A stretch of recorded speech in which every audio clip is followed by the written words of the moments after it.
Today we're going to talk about incontinence. So I know a lot of people think that incontinence is something for older people, but it's not. After childbirth, it's so common. Basically, incontinence is the leaking of urine.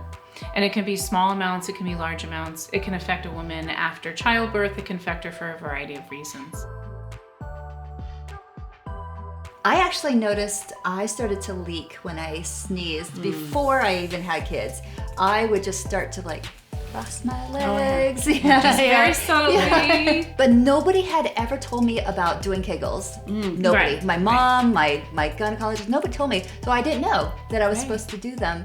And so I remember traveling to another country and it was like new flora, new plants. And so I was just sneezing a lot. And then definitely after childbirth. After childbirth. Yeah. Well, that's when I first noticed it. I mean, I remembered that feeling, just feeling so helpless though too, after having a new baby. Yeah. And I'm home for a couple of days, and all of a sudden, I'm like, what? I'm standing in the kitchen floor, and I have no control at all. Right. It's embarrassing. I can remember going for a run or just walking, and because you maybe haven't gone to the bathroom for a long time. Yeah, now your body's trying to do some exercising, and you're like, well, this is ridiculous. This is the normal function of just exercising, And so it can make you feel like you don't really want to go too far, or you want to be prepared. Kegel exercises, they work well. Yeah. But for one, women don't do it sufficiently enough. I don't remember. Well, that's what I'm the gonna problem. say. And you have to be consistent. People always say, at a stoplight, but then you get into other things and you're listening to music. You forget to do You're supposed to do it Kegels. 3 times a day. That's a lot. And then I'm sure consistently, for a certain amount of time, right? So it's just remembering.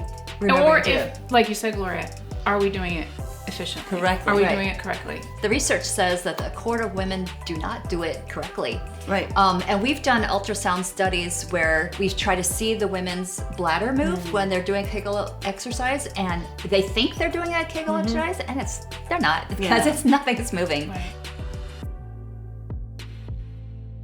So I looked for at-home use devices, and still everything I saw was vaginal. Yeah. Yes.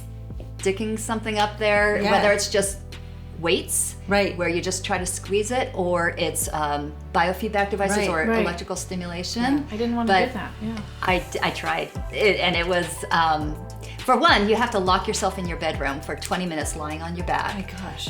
And you have to do that every day. Yeah. But also, I felt violated. Yeah. It was really weird. It felt icky. Yeah. I did it feel right. once, and I was like, I'm not doing that again. I mean, there's that option for surgery Yes. that people will consider. Well, yeah. I I mean, think surgery is so severe.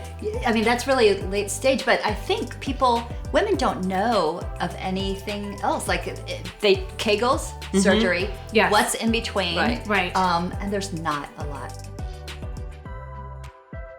You're talking about something that would be on the outside. Yeah. yes. That are like little. So it's an electrode that you just place on the outside, and it does go over your pubic area, but it's very localized right around the urethra, and it tells your pelvic floor muscles to contract. And it basically does the Kegel exercise for you, but longer and stronger than you really could it. So is it Absolutely. rebuilding the muscle? Is it a muscle? Is it It's rebuilding? a muscle stimulator. Over a 20-minute period, it does that 100 times. Wow. And it holds it. Even if you can do Kegels by yourselves, you could probably do 4 minutes of it, 6 minutes of it. Right. But sustain. And you get tired. And the fact that it's so easy to use, literally you're putting on like a pad to put my underwear back on. Went down to the kitchen and I was baking. Okay. I was like, so you weren't just laying there just waiting for it all at to first do I its thought job. that's what I had to do. But I actually had my husband help me. I'm like, let's figure this out. And it was so easy. Yeah. And I was like, I'm going downstairs and cooking. Yeah. Okay. And and then I even turned it up a little bit more and I was like, oh, okay, that's there. That's the muscle that my brain has forgotten to use. Well, thank you, Gloria, for sharing this. I think, I put it off for so long because it just doesn't seem like something that is easy and practical, but you showed me today that this is really something very doable. Oh, good. And that it isn't scary and that it's something that you can do at home. This has been really, really helpful knowing that, you're not alone and that there's things that you can do now today that are invasive and that are comfortable.